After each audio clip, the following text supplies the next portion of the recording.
Hello and salutations to all you peoples out there, you peeps. Welcome to the new episode of Dakota Boys Talk Movies. Today we are going to be talking about trailers, and a few more trailers. It's going to be a trailer episode breaking down our thoughts on some upcoming movies. So, yeah. So that's what we're going to be doing on this one. We're going to start with some coming out next month in November. We have a couple pretty big comic book nerd movies coming out. The first one I think we'll talk about is Spider-Man Into the Spider-Verse. Yes. What can we say about this movie that hasn't already been said? I haven't really heard anything be said about it other than that it's happening, and there's a little bit of, it seems to be a pretty good what do you want to call it, kind of excitement, anticipation as to what this could mean. The newest trailer you see, they basically lay out that the Peter Parker in this movie is the Tobey Maguire universe Spider-Man. Yeah, they've kind of hinted at that, which I found interesting. They showed his flashbacks of his years as Spider-Man, and it was animated versions of the Sam Raimi movies. Yeah. I thought that was an interesting choice to do that. I mean, don't get me wrong, I was really hoping somehow they would get Tobey Maguire in this, but I wanted it to be like Tobey Maguire. I thought that would be funny. I didn't realize it was going to be Jake Johnson playing that universe's Spider-Man. So, I don't know. And then something you get to see more of, too, is Spider-Ham, voiced by John Mulaney. Oh, I am not terribly familiar with Spider-Ham. Dakota, what do you know about Spider-Ham? Nothing good, really. I mean, do you think he's in there just because they're like, oh, it'll be funny? I would assume is kind of the main thing, just to have something funny in there. Yeah, I don't know. There's so many conflicting things about this movie. I really don't know how to feel about it. Do you think it's too much? Like, is some of your conflict just like, this is too much for one movie and it's just going to be annoying?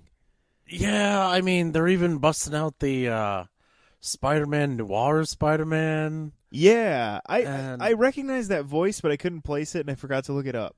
Do you know who that was? It was Nicolas Cage, I believe. Was it really? That's amazing. Yeah. Oh my gosh. Nicolas Cage, fresh off his somewhat portrayal of Superman that he finally got to do for Teen Titans Go to the Movies. Yeah. In his head-turning role in Mandy. A lot of people are talking about that kind of, like, as a new kind of cult movie that he had this year. But okay, I didn't realize that was the Cage Meister. It's always nice to see him getting work. He has interesting spending habits, so he needs the money. Yeah. So, I don't know. Overall, I think what we're going to do with these movies, Dakota, is we talk about them and we get to kind of our end. We'll each kind of give our personal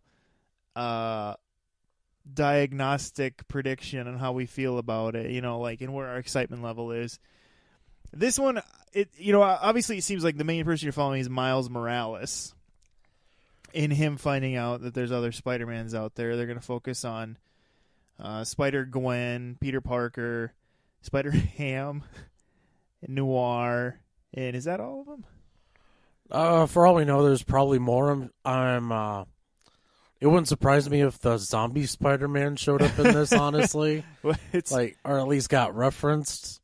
Or the fact that Deadpool was basically, I don't know. Deadpool's like the R-rated version of Spider-Man. Pretty much. Yeah, it's interesting. It'll be interesting to see how this movie goes. A lot of this stuff has me excited to see where they're going to go with it. At first, I wasn't on board for the animation style. It's because it kind of seems glitchy and kind of messes with your eyes. But I feel like the more I see, the more I'm kind of okay with it. I don't know. How do you feel about that aspect of the way they're doing the animation where it's like 2D, 3D-ish thing? I'm not really that big of a fan of it. It wouldn't be my first choice. No. Yeah, it's kind of. I don't know. It comes off, the style kind of comes off to me as basically someone who's like a huge fan of anime is kind of trying to replicate the style of it, but they got all those like really just garish colors in there. There's just like kind of. It's kind of like anime, but like it was like somebody. Yeah, when they were in high school, they were the one always drawing the anime characters in the back of the class. But they wanted this movie to seem. I feel like they're trying to make it look comic booky, like straight from the pages. But maybe, I don't know. You know, Sony in their animation department has always been willing to try new things, and I think it's just because they know overall, when you look at the Sony animation movies, their stories aren't usually as good as like Pixar and Disney standards. So they're like, we're willing to try something new just to see if that'll bring people in to see what they think. So I don't know. It's kind of. I just think it's interesting that Sony's willing to try these other Spider-Man things. You know, even Venom to a certain extent. They're just kind of like, we'll see what sticks to the wall, you know, kind of thing. And it's kind of cool to see. You know, maybe this will end up sticking more than we think. So I guess on a scale of 1 to excited, I would say I'm pretty excited to see this. I think I might skip this, honestly. Really? Okay. Yeah. All right. I mean, it's each their own. It's not like I'm abhorred that you're going to do that or anything. It's totally. But I just Spider-Man. I just love Spider-Man so much. You do. And my clone son, ironically, it's like his favorite superhero, and he loves it too. And so it's like I have this son who's like my clone in every way, even to like. Loving. He just had a Spider-Man birthday, so it's pretty crazy. So it's inevitable that even if I didn't want to see this, I would probably see it because of who my children are. But I would have to say, you know, I'm still on board for this so far. I like seeing a different Spider-Man, and I think maybe this is a smart way to do it, where they're kind of gatewaying you in still by having Peter Parker still there for those people who maybe wouldn't be on board for a different Spider-Man. So, yeah, we'll see. Next, I think we'll talk about Aquaman, coming out around Christmas also. Ah, yes. I know in the past you've brought up being pretty excited about this, and we've seen a couple new trailers since we've kind of brought this up on the show last. Where are you at now, Dakota? I'm still really excited to see it. I mean, I was before I even saw a trailer for it, so... You love Momoa. Do I? He's okay. I gotta say, it's like he's fine. It's like he is what he is. Yeah, I guess as the out of the two of us, you're obviously way more excited about this. I'm cautiously hopeful, but what are the things that are really pulling you into being as excited as you are? Besides the fact that you have a history of this character that you love. I wouldn't say love. I don't think anyone really loves Aquaman. Okay, you like him. You know, I'm actually excited for this because I think it actually is going to work. Okay. Which is something that I think people kind of, I think the reason Aquaman's kind of had a long time coming to the big screen, basically because most of the movie, would take place underwater. Sure. I know. Sure. Yeah. I know that was kind of going to be a problem with him in the past because, you know, we talked about the Justice League Mortal movie that was supposed to happen, and apparently I think it was they had decided to just not use Aquaman, or they were going to use him very sparingly. Yeah, he wasn't in the main cast, I don't believe. They had an actor to play him. I can't remember the guy's name, but he was on Heroes. He was the painter. The guy that painted. Oh, that's right. Yeah. The guy whose eyes went white and he painted visions. Yeah. Okay. I do remember that now from our Justice League Mortal episode, right? But yeah, this movie really, and I mean, that would kind of put me off. I mean, this whole movie is going to take place underwater. just what can we expect from this?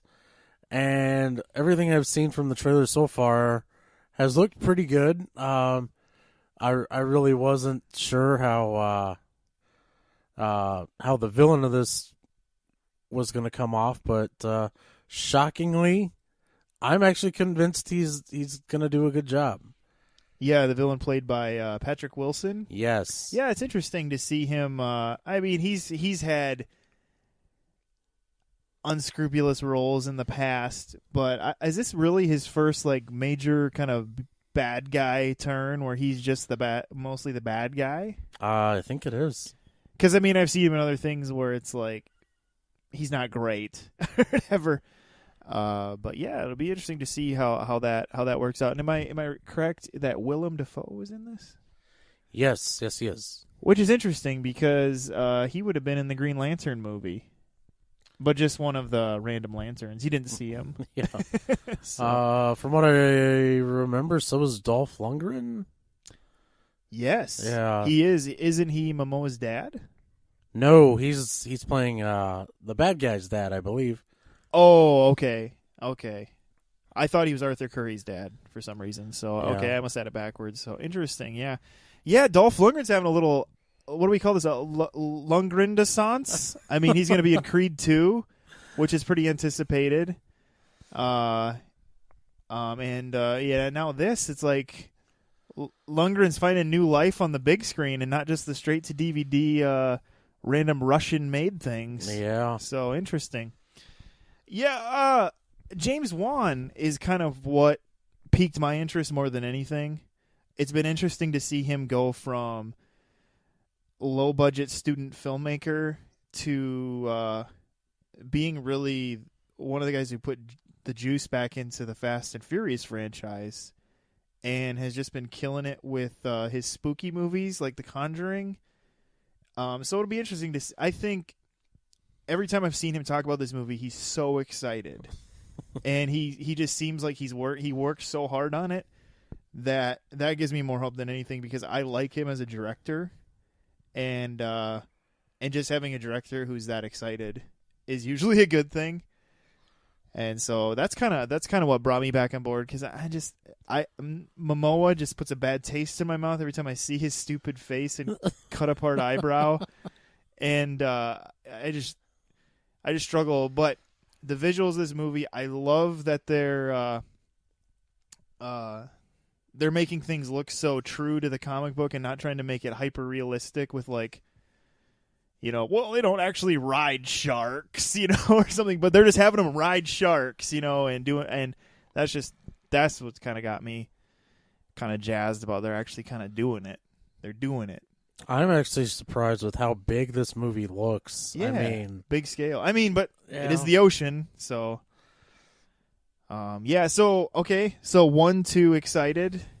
You're definitely on the excited side of this. Yeah, it's our ridiculous. It's our ridiculous scale we're using. 1 to excited. So 1 to excited. Yeah, huh? I would say I'm kind of right. I'm closer to excited than I am to 1. I really hope this does work.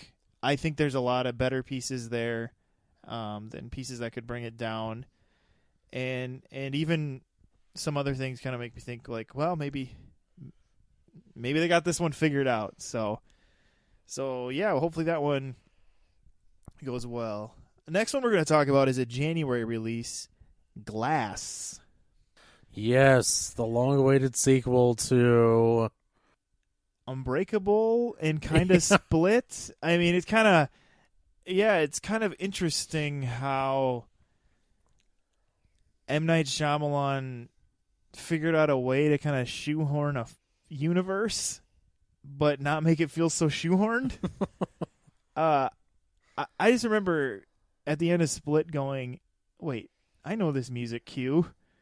When you hear the Unbreakable music kick in, and then you're kind of like, wait, what just happened here? And so now with this movie, we have, they're all existing in the same world. David Dunn, Bruce Willis's character from Unbreakable, Samuel Jackson's character from Unbreakable, and James McAvoy's character from Split, and I believe Anna Taylor-Joy from Split is also in this one again. But it from the trailers, we're gathering that they're in a psych ward because everybody thinks they're delusional for thinking that they're superpowered, is what it seems to be. Well, I mean, the guy from Split obviously belongs in the psych ward. I mean, right. But we're also getting is that no one believes that they actually have abilities. Yeah. But what's interesting is you're kind of also led to believe that Samuel Jackson, who apparently his villain name is now Mastermind, is possibly coordinating things more than meets the eye by wanting to get close to James McAvoy to unleash the beast, and Bruce Willis realizing he might have to be the one and the only one capable of controlling this next sinister event of Mr. Glass / Mastermind. So it'll be interesting to see how this plays out. Dakota, where are you at with this? Because this could honestly be a complete disaster or a fun ride very quickly. Either way. I'm excited for it. I should probably be cautiously excited for it, just given M. Night Shyamalan's track record. But for the most part, it really does look like a good movie. And I think he's going with kind of a strapped budget again, which seems to be what's helped him kind of harness himself, where he's not getting just throwing money everywhere like it was getting with where the studios were just like, you are the man now. And it seems like he's able to harness a better story when he's limited, which honestly happens a lot with a lot of directors. When they're limited, they make their better work. Yeah. And so, yeah, maybe if maybe he's getting a self-awareness of who he is now that he's been made fun of for a decade. and that's maybe helped to kind of reel it in and just tell a good story, because he has stories. Yeah, but he's also responsible for the happening. I mean, yeah, just saying. Right. But I mean, he just executed it wrong. If he would have realized he had a perfect comedy, it would have been a lot better. But he filmed it too serious where it's still funny, but not as funny as it could have been. That movie's hilarious. Oh, I'm just saying. It's hilarious. I'm pretty sure Zooey Deschanel thought she was in a comedy with the faces she made. Yeah, she was probably confused. She's like, why am I in this movie? Yeah, maybe that was the deal. She was just confused and it came across as comedic in a serious movie. Yeah, so that's pretty much all we know about Glass. There's a few newer trailers where it shows McAvoy's character of Beast crawling up walls, and so it seems like this ability isn't all just purely psychological, but he is somehow evolving. But I guess that isn't crazy, because in this universe there's also a man who is near invincible, and so I guess it's not crazy that he could be a guy that crawls up walls. That maybe this is kind of a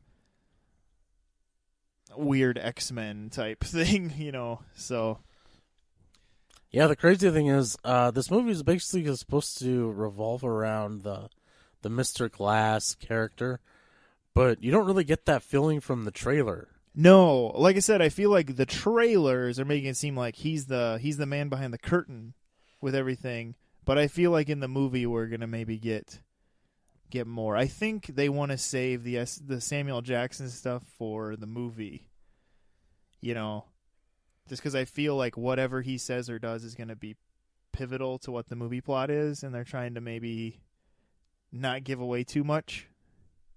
Maybe. So, yeah, we'll see come January on that one with Glass.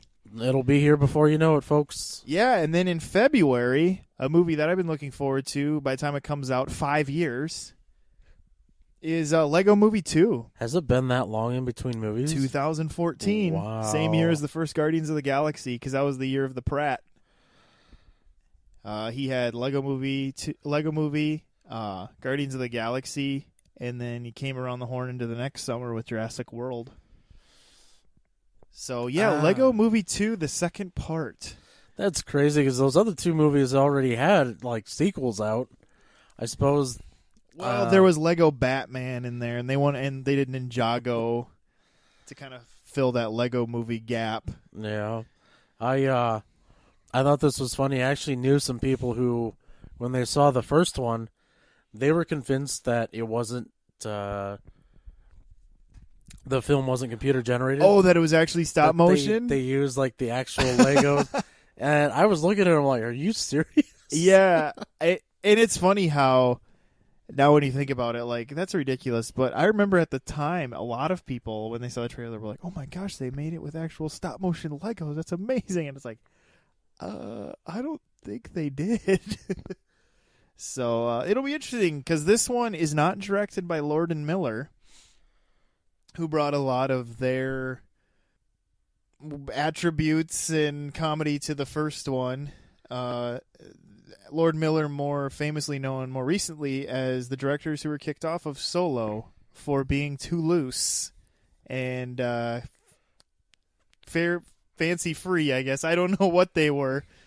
And so, yeah, this trailer, my son is actually pretty proud because he kind of called it, because the first movie ends with Duplo showing up, and then this movie seems to start with a dystopian world, and he had always said that he bet when the Duplo came, they destroyed the Lego world.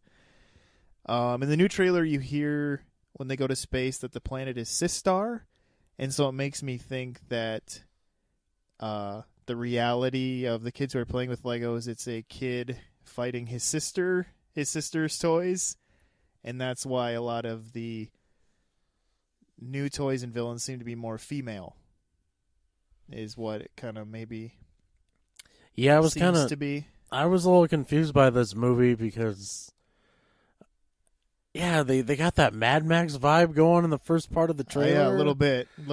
And then Lucy is kidnapped by who seems to be the bad guy of the movie, General Mayhem. It's kind of this robot woman spacesuit thing, and Lucy, or Wildstyle, however you know her, gets taken off to space, and Emmett has to go off and save her with Planty. But I would assume not just Planty's involved, that maybe Lego Batman is going to be tagging along at some point or in some way, and I would assume probably Broken Helmet Spaceman, who likes to make spaceships, and Unikitty. All of them will somehow have roles once again. The only one you don't see, if he's going to come back as a ghost, is Vitruvius. If he'll be back as a ghost again or anything, I don't know. We'll have to see. So, but okay, one too excited. We didn't do that on Glass. How you feeling about Glass? You said mostly excited. We're doing that. Yeah, pretty excited. Cautiously optimistic that it's gonna be a good movie. I really want it to be, but I'm ready for it to also possibly be a letdown. So Lego Movie 2, the second part, they have everybody back, like I said, except the Lord Miller directing. Dakota, where are you at on this one? How you feeling about this one? Anything more to add, or how you feeling? I feel like we should be cautiously optimistic about this one too. Just because, I don't know, I feel like this movie might go off the rails at some point in time. That is probably my biggest concern, because Lego Batman was so much its own thing that wasn't really a gauge if the Lego Movie 2 would work, because Lego Ninjago did not work. It was a hard movie to get through. Really? Yeah, it was it was a slog. Oh. It was tough. It just what happened with Lego Ninjago is I feel like they tried to use the humor and comedy that was used in the Lego Movie, but it was very poor man's done. And so my worry with Lego Movie 2 is it's going to be like that again, where it's just going to be more of that humor but poorly done. Yeah. And so that's probably why it has potential, and the trailers make it look like it's going to be a fun time, but like you said, it could go off the rails pretty easily. So another cautious one there. Let's go into more haunted territory. Of course, by haunted, I still mean it's a Disney family movie, but Dumbo. Probably one of the most weird Disney classics. Dumbo is basically abused and made fun of by everyone around him. Ends up at one point getting drunk off of the liquor that the clowns are getting drunk off of, and sees bubble pink elephants in the sky. And then gets help flying from not only a mouse, but from very racist crows. So it's a very strange classic film. This one is done by Tim Burton, and so that isn't going to help with the creepy vibe, I'm guessing. I'm going to be honest with you. Once upon a time, I was in love with Tim Burton. I thought the man could do no wrong. That is not the case now. There was a time when he had a lot of good movies. I mean, even if you didn't like them, they were still well done. I mean, when Big Eyes came out, I was actually shocked at how good it was. Yeah, a lot of people are calling that like a return to form. Yeah, and it had none of his kind of the style he'd kind of basically grown accustomed to. It's like kind of all his movies ever since Sleepy Hollow kind of had that same kind of dark atmosphere with, drab colors, just all that stuff. That Miss Peregrine's School for Peculiar Children That's right. He did that too, didn't he? Oh, well, he made such a mess. He made Alice in Wonderland drab, and that's supposed to be like a colorful, drug-induced world she goes to, and he made that movie so bleak, and it's just like, yeah, what is he doing? And then that's the thing with this Dumbo trailer is it's bleak, but it's kind of in a bleak time in American history. And I'm curious if they're going to get into why elephants shouldn't be in circuses anymore in this new version, since it's going to be a modern, modern filmmakers, because everybody, hates elephants in circuses now. I don't know. I thought maybe they were going to get rid of a little bit more of the fantastical elements in this one, but it is Dumbo. It's kind of hard to totally do that, and it's Tim Burton. But I was shocked in the trailer when you see the elephants on parade elephants in a quick shot. Like, they're going to somehow have the drunk Dumbo bubble elephants in this movie. Maybe Dumbo won't be wasted like he was in the old one. Oh, man. But yeah, I don't know how I feel about this. But I'm not a big Dumbo fan. So see, that's the problem. I never thought the movie was that great.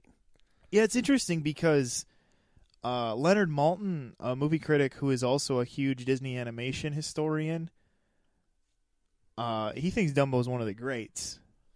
Really? Yeah, and so it's kind of interesting where I think there is this following with certain movie connoisseurs who somehow think Dumbo is like this great classic. And granted, they do some cool things in it.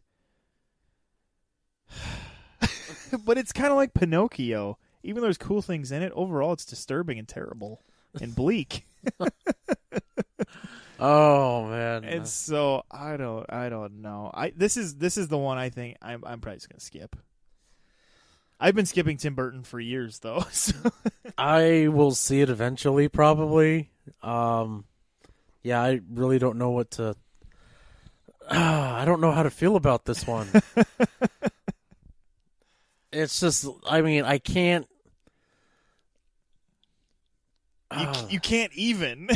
I just can't get stoked for it. There's nothing that is probably going to be in this movie that sounds appealing to me. Yeah, they have a good cast, but I'm still kind of like, who cares? I don't care if it's got Keaton, DeVito, and Colin Farrell. Like, I just don't care. Actually, I would be disappointed if it didn't have Danny DeVito in it. That would be, and of course he's like in a circus ringmaster again, like he was in Big Fish, another Tim Burton movie. Maybe he's not a werewolf in this one though, like he was in Big Fish. Yeah, it's just, I'm sorry, Tim Burton. You've let me down too many times, man. I have no faith in you at this point. The only Tim Burton movie I can still watch and just stomach and just enjoy it and want to watch it again is Pee-wee's Big Adventure. Come on, man. He's had a bunch of great movies. That's the only one I can watch. There's Batman '89. I mean, I can't watch it. what? It's just too Prince Too Prince. and Nicholson. Like, ugh. It's too much. Yuck. Oh man, Yucky. You know something. I had always kind of had this idea that maybe at some point in time Tim Burton would get low enough in his career that he'd approach Warner Brothers with the sequel idea to Batman Returns. His Batman Forever? Yeah. Oh. I had kind of always hoped it would come to that. Maybe it will. He's still got plenty of life left in him. Yeah, but I don't know. Somehow he keeps this, he's able to stay on this pedestal where it's like, Tim Burton, or whatever. And this is Disney, and for some reason Disney loves him. They're always using him. He must make them money. I believe Alice in Wonderland was like $1 billion movie. It made $1 billion, even though nobody seems to like it anymore. So, yeah, that movie did not. I think it was all the crappy CGI and some of the actors he used were just. It was just bleak. Just so bleak. Oh yeah, Dumbo. Okay, well we're gonna talk about one more. This one comes out in March. And we're all just hoping it's going to be its own movie and not just a lead-up movie, but that is Captain Marvel. This will be the Marvel Cinematic Universe's next movie, and then the one after that will be the next Avengers. Of course, by now most people know, so I feel it's pretty safe to say that in Avengers Infinity War, half the world was wiped from existence. And we're led to believe that somehow Captain Marvel is going to be the key to that. And so this movie seems like it's going to be Captain Marvel's origin story for the most part. It's kind of what you get from the previews. Dakota, are you worried that it's going to be just another origin movie, or do you think it has a chance to be elevated beyond just another origin movie? Well, I'm not really worried about it being an origin movie. But I mean, falling into the tropes, because for a while there was like that. They were all like, they just felt the same because it was like, he gets his power, then the bad guy becomes the bad guy, and then they followed that Spider-Man formula, that Sam Raimi Spider-Man formula for so long. I'm more worried, basically about how this story's going to play out. Like I've heard things like, the main character gets abducted by aliens and turned into this really powerful soldier, and she doesn't know who she is, but she comes back to Earth and slowly remembers who she is. And well, that's the thing I'm trying to understand. Is she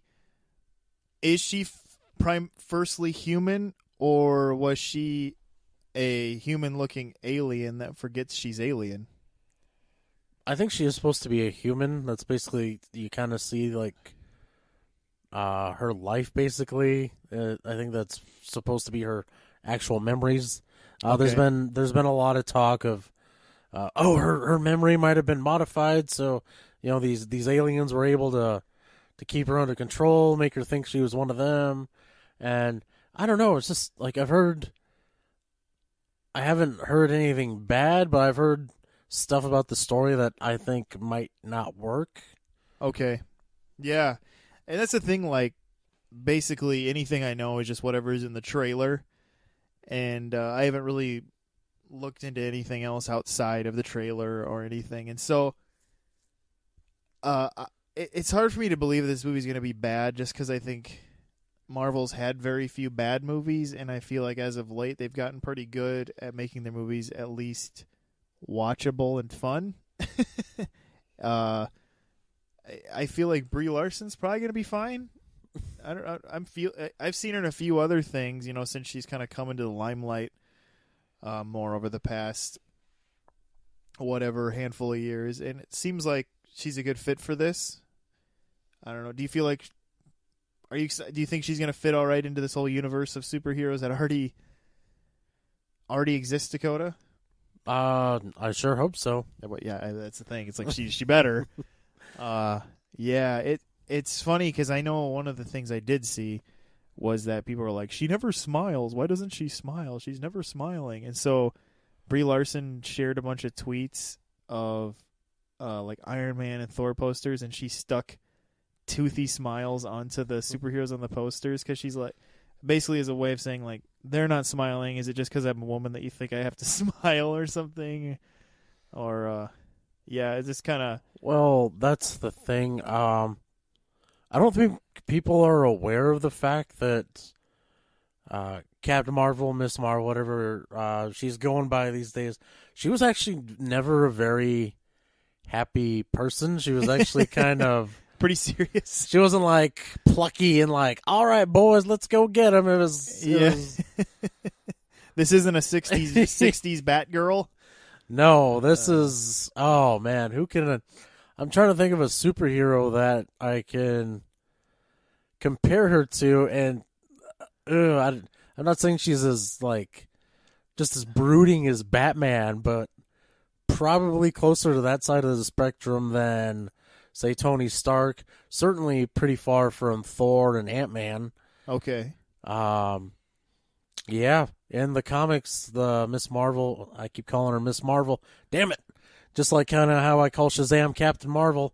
It's never going to, something I just do without thinking about it. Yeah, she's just kind of sullen, and she was a real kind of fighter. And I don't mean like a scrappy one, like, come on, I'll take you all on. Like she was a person that did things, not like talked about doing things. Yeah, well, and it looks like she's a pilot in this movie, and usually those types of people just have that type of personality as it is. Yeah, there you go. She was a real military type. Yeah, military type. Maybe that's a good way to describe her. Yeah. It'll be fun to see a movie taking place in the 90s, too, because I think now we're far enough into the 2000s where it'll be fun to, like, nostalgically see the 90s. In the trailer, they show her smash into a Blockbuster video, and it's like, that's definitive 90s. Like, just a Blockbuster video that looks nice and not a dump. I thought it would have been great if Samuel L. Jackson looked like he did back in the 90s with, kind of that fro he had going on. If he had his Pulp Fiction hair? Yeah. Well, it'll be interesting to see Coulson in this, and I think they're going to give him a little bit more hair. And, Samuel Jackson's going to have both his eyes. Like I just said, Coulson will be back. Wasn't there rumors? Who was it? There's someone else who was rumored to pop in that's in that kind of S.H.I.E.L.D. world. I don't remember now. The brunette woman, Maria Hill. I forget the actress that played her. Yeah, I don't know if she'll probably be too young at this point. But I did wonder if like somehow, maybe they won't have, they're probably not going to have like Stark or whatever in this, because this would have probably be during the years when he's sad about his parents dying. But I forget, what year was the elder Stark supposed to have died? Well, let's see. Wasn't it 1991 that their car smashed? Yeah. All I remember is it was 90s. Yeah. But I did wonder if, like, an easy side character to use would be have Happy Hogan just kind of cameo at some point with, like, his mullet that he had or something. Because when they had that 99 flashback in Iron Man 3, he had, like, an earring and a mullet. Like, maybe Hogan just rocked a mullet for the whole 90s. But, yeah. But I think even all that just goofy 90s aside, it'll just be interesting to see how they're going to have this 90s S.H.I.E.L.D. work, how this timeline stuff's going to go and why nobody really seemed to know about Captain Marvel in 2008 when they kicked off this MCU. I don't know. One thing, of course, you didn't know about Ant-Man either, and apparently he existed, so. One thing I am stoked for, the Skrulls are finally coming to a movie. And Jude Law is going to be in this movie, and he's kind of having a comeback where he actually is in doing good work. He kind of had a lull there for a while, but yeah, I don't know. I like Jude Law, but he just was in a lot of sucky stuff for a while, I feel like.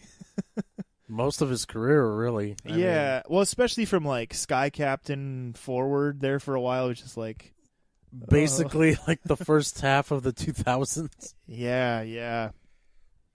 We'll kind of see where that ends up leading and what that means for everything to come because, man, they keep puzzling these things to somehow fit together, even though there's a few things you have to kind of be willing to forgive, but interesting stuff. So, yeah, those are just kind of some trailers we saw of some upcoming movies. What are some ones we didn't talk about that you're excited for?